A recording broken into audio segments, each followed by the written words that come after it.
Hey everyone, and welcome back to the channel.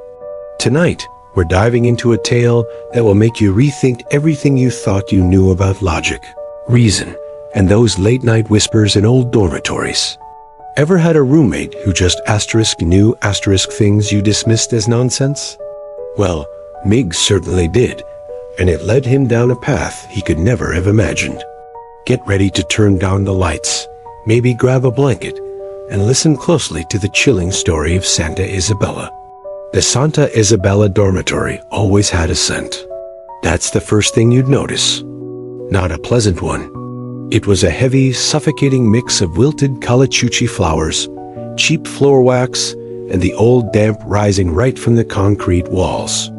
Manila's heat pressed it all down, turning the air into something thick, something you had to actively breathe through. Eventually, I got used to it.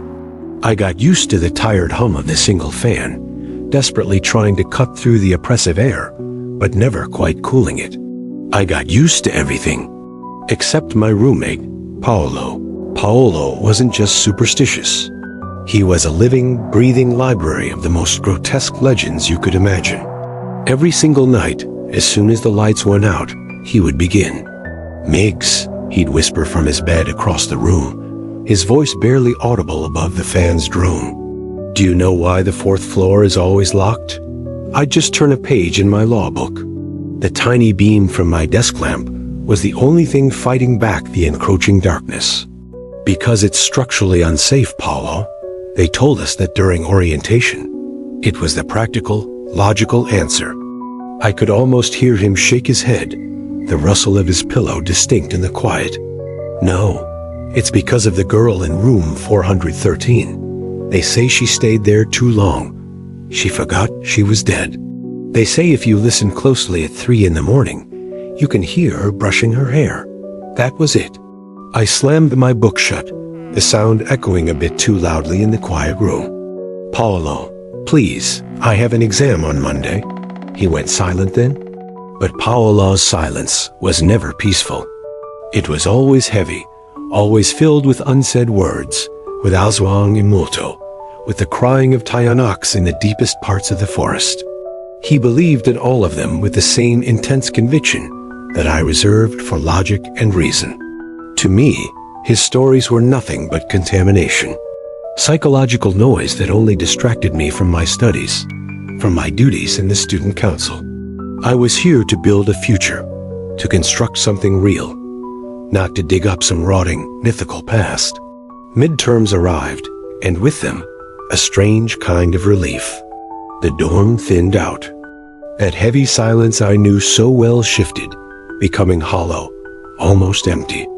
The long hallways, painted that dreadful hospital yellow, grew eerily still. Most of the students had packed up and gone back to their provinces, but I stayed. The work of the student council never stopped, and neither did my dedication to it. And unfortunately, Paulo stayed too. "Family matters," he muttered when I asked, avoiding my gaze. He looked even paler than usual. The first few days of the empty dorm were surprisingly peaceful. He kept his stories to himself. I actually started to think maybe, just maybe, he was finally growing up. Then came the third night. I was in the communal bathroom, brushing my teeth. The mint green tiles, cracked and stained, stared back at me. The sound of water running into the porcelain sink was the only thing breaking the silence. And then a scream. Short, sharp, utterly terrified. It was cut off almost as soon as it began. I dropped my toothbrush and ran out into the hallway. Paulo was there, leaning against the wall right outside the bathroom door, gasping for air. His entire body was trembling uncontrollably. She's in there." I didn't hesitate. I shoved him aside and rushed into the bathroom. "Paulo, stop." The bathroom was empty. Completely, utterly empty. Nothing but the familiar smells of mold and cheap soap.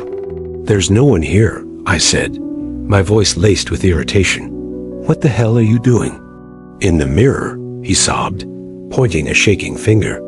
"I was washing my face, and when I looked up, she was right behind me. Her hair, it was long and dripping. I looked at the large, spotted mirror. All I saw was my own reflection staring back tired and, frankly, quite angry. I glanced over at his sink. Nothing out of the ordinary. Except for one thing. A single, long black hair stretched across the drain. It was far, far longer than mine, or Paulo's. I pulled it out with 2 fingers. It was sticky and cold to the touch. Perfect, I said flatly, the sarcasm dripping from my voice. An elaborate prank. Did you get this from the theater department? How far did you go for a cheap scare, Paulo? I threw the hair at him. It drifted down and landed on his shoulder. Grow up. His expression collapsed. Not into shame, which I had expected, but into something else entirely. A hollow desperation. You don't understand, he whispered, his voice barely audible. You never understand? He turned and ran back to our room. I heard the distinct click of the door locking behind him. Good. Let him sulk. I returned to my sink, the anger in my chest boiling. My logic, my order, had been violated by this childish nonsense. The next morning, when I woke up, Paulo was gone. His bed was neatly made. His closet completely empty. A note sat on his desk. It was short and to the point. I went back to Batangas. I can't stay here.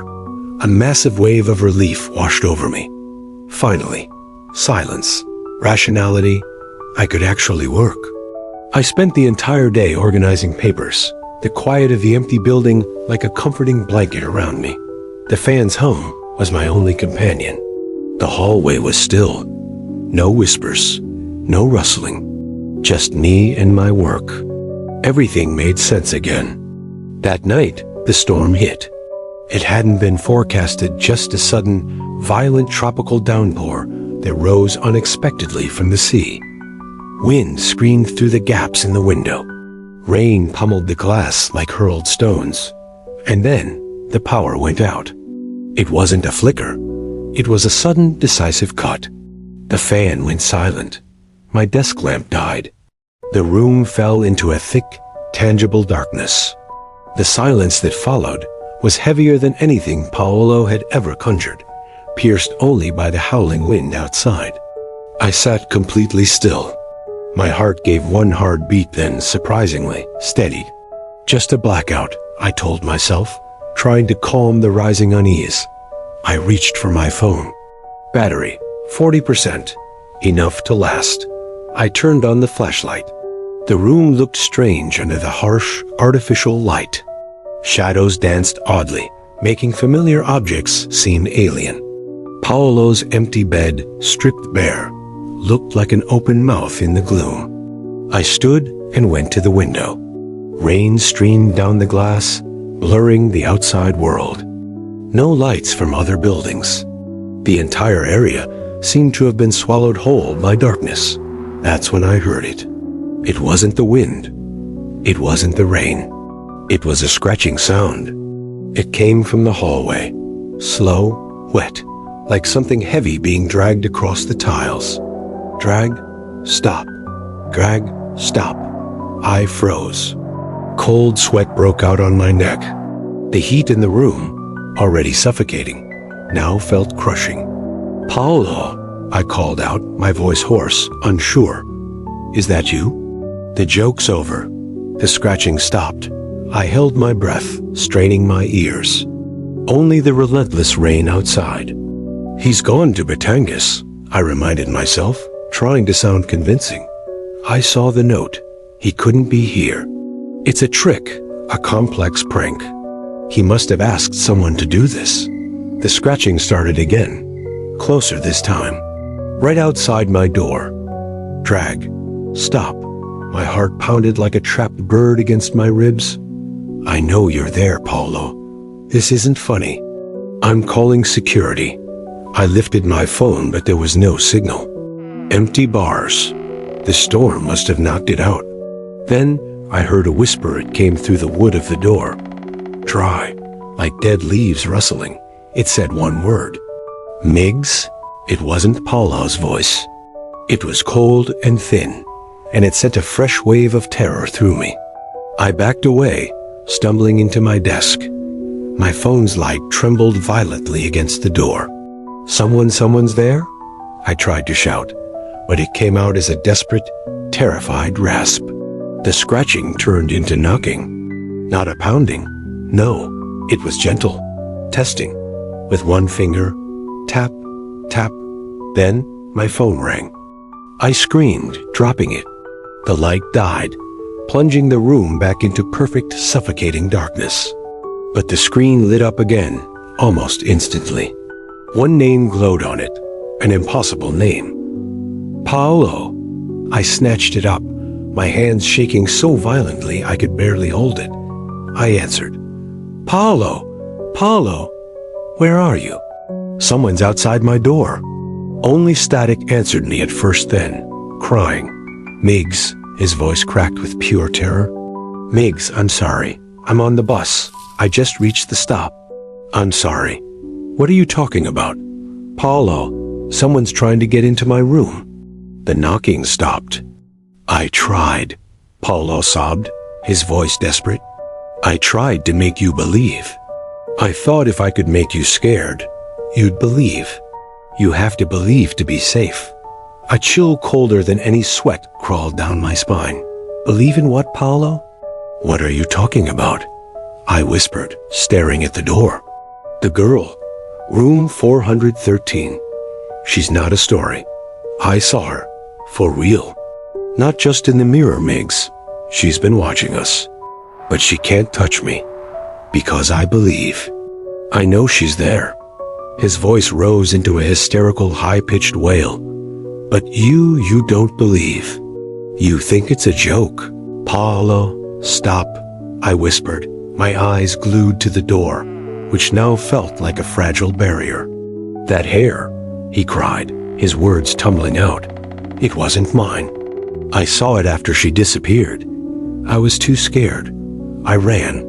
I left you there. Oh God, Miggs, I left you there with her. You're lying, I said, but my voice was a mere tremor. Miggs, she hates those who don't believe. It makes her stronger. Don't. The call cut off. Nothing but static. Silence. The room was completely still. No knocking. No scratching. Even the storm outside seemed to hold its breath. I stood there, shaking uncontrollably in the dark. Only the faint, dying glow of my dead phone screen remained, a tiny beacon in an ocean of black. Paulo, I whispered into the void, my voice barely audible. Then from the other side of the door, right against the wood, a new voice spoke. It wasn't the dry whisper from before. This was clear, wet, and filled with a cold, simmering fury. It spoke in Tagalog. Buksan mo ang pinto. Open the door. I didn't move. I couldn't. My body was locked in a paralysis of pure terror. The doorknob began to turn, slowly.